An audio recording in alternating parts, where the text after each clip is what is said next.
Bienvenue. Alors aujourd'hui, on va plonger au cœur du football africain. Mais pas pour le côté sportif, hein. Non, justement. Pas de tactique, pas de but spectaculaire. On va parler d'autre chose, de ce qui se passe quand le jeu bascule. Quand la passion se teinte de suspicion, Voilà, et que l'arbitre, qui est censé garantir l'équité, se retrouve au centre d'un véritable drame politique. On a une crise de confiance qui frappe une compétition majeure et tout part des déclarations d'une icône, Zinedine Zidane. et quand il parle de coulisses et de chambres fermées, forcément ça a un poids énorme. Notre mission aujourd'hui, c'est donc de décortiquer ça, de comprendre ce qui se joue vraiment derrière ces accusations. Ce qui est fascinant et assez inquiétant, c'est qu'on est bien au-delà d'un match de foot. C'est l'intégrité même du sport qui est en jeu. C'est une sorte de contrat social qui se déchire. Exactement, quand les gens commencent à penser que le jeu est faussé avant même de commencer, le sport perd tout son sens.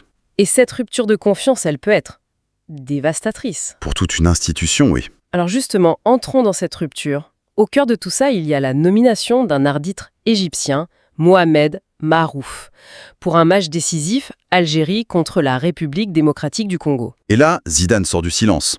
Et c'est peu de le dire, il ne mâche pas ses mots. C'est d'une violence assez rare, oui. Mais je me fais un peu l'avocate du diable. Est-ce que c'est pas juste un coup de pression classique, hein, une star qui utilise son poids médiatique, quoi? C'est vieux comme le monde, non? Ça pourrait l'être. On a déjà vu ça, bien sûr. Sauf qu'ici, l'argument de Zidane, il n'est pas subjectif. C'est-à-dire, Il pointe un fait très précis, structurel. Le président de la commission des arbitres de la CAF. donc celui qui nomme les arbitres, qui supervise tout ça. Exactement. Eh bien, cet homme est congolais. Ah oui, donc originaire du pays que l'Algérie s'apprête à affronter. Voilà.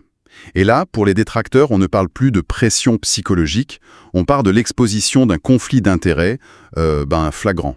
Je comprends. Mais si on pousse le raisonnement, dans une organisation comme la CAF, c'est inévitable que des responsables viennent de pays qui jouent, non?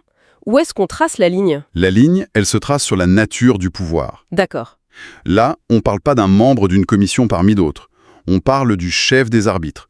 C'est l'équivalent du ministre de la Justice dont le propre frère serait avocat dans un procès majeur. L'analogie est forte. Elle est très forte dans les critiques. Même si l'arbitre égyptien est l'homme le plus intègre du monde, même si le président congolais n'intervient jamais, Eh bien, le simple fait que ce lien existe suffit. ça suffit à créer ce que Zidane appelle des doutes légitimes. La perception de l'injustice devient aussi puissante que l'injustice elle-même. Et c'est ça le poison. Chaque coup de sifflet sera interprété. Chaque coup de sifflet litigieux ne sera plus vu comme une erreur humaine, mais comme la preuve d'un complot. La perception, c'est vraiment le mot-clé. Et cette perception, elle ne sort pas de nulle part. La déclaration de Zidane a un tel écho parce qu'elle s'ajoute à un climat de méfiance qui était déjà là. Déjà très lourd, oui, alimenté par des incidents très récents. On pense au match Maroc-Zambie, qualifié de scandale. Exactement. Ce n'est pas une paranoïa qui surgit de nulle part. C'est une méfiance qui s'est construite sur des faits de jeu, des images qui ont fait le tour du continent. Alors, ce match Maroc-Zambie, que s'est-il passé exactement? C'est le cas d'école. On est dans les dernières secondes du match, le score est très serré. Le moment crucial. Le moment le plus crucial. Un attaquant zambien est dans la surface de réparation marocaine et il se fait littéralement faucher. Le croche-pied est d'une évidence confondante. Ah oui, Tous les commentateurs, tous les analystes parlent d'un pénalty indiscutable à 100%. Celui qui n'a même pas besoin de ralenti. et l'arbitre n'a rien sifflé? Rien. Il fait signe de jouer. Attendez, mais... Et l'assistance vidéo, la VAR, Hein? elle sert à ça normalement? C'est ça qui est incompréhensible et qui nourrit toutes les théories. La VAR n'est pas intervenue. 1, 2, signal, rien. Ouais. Silence radio total. Et c'est ce silence qui est assourdissant. Il n'est pas interprété comme une panne, mais comme une décision délibérée. Un aveuglement volontaire. C'est ça.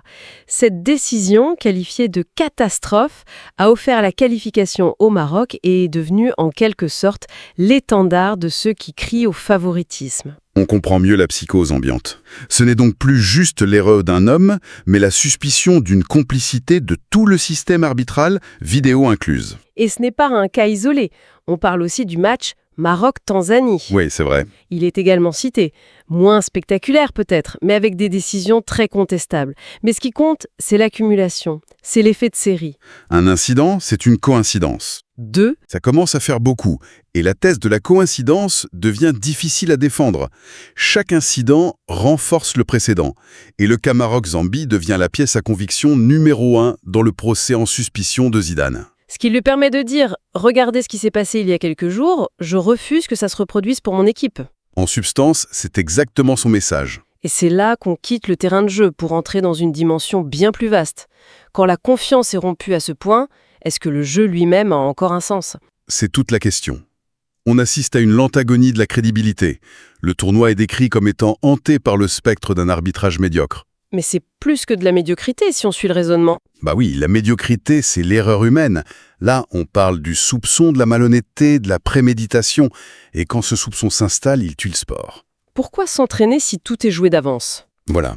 Pourquoi élaborer des stratégies si le destin du match se joue sur une décision téléguidée ?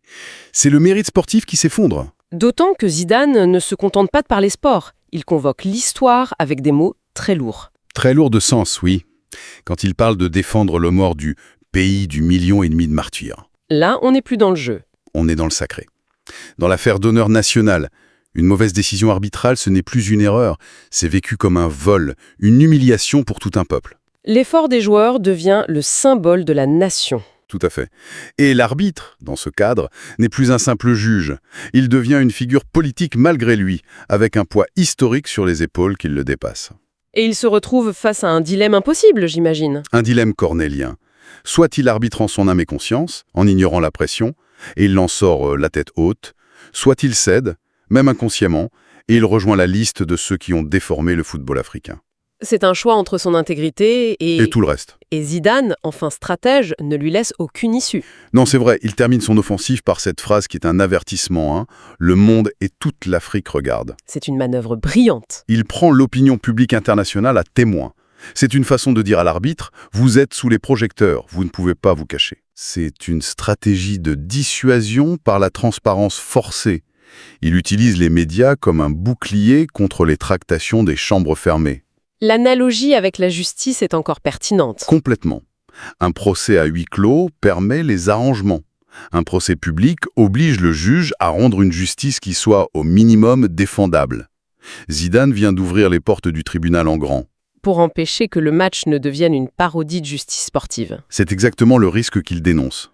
En résumé donc, si on prend un peu de recul, le tableau est assez sombre. Oui. On a une institution, la CAF, dont l'impartialité est ouvertement mise en cause. Une icône mondiale qui joue les lanceurs d'alerte. Et une accumulation d'incidents très concrets qui donnent du corps aux pires soupçons de favoritisme. Le football, qui devrait être une fête, se transforme en un champ de bataille psychologique. La suspicion est partout.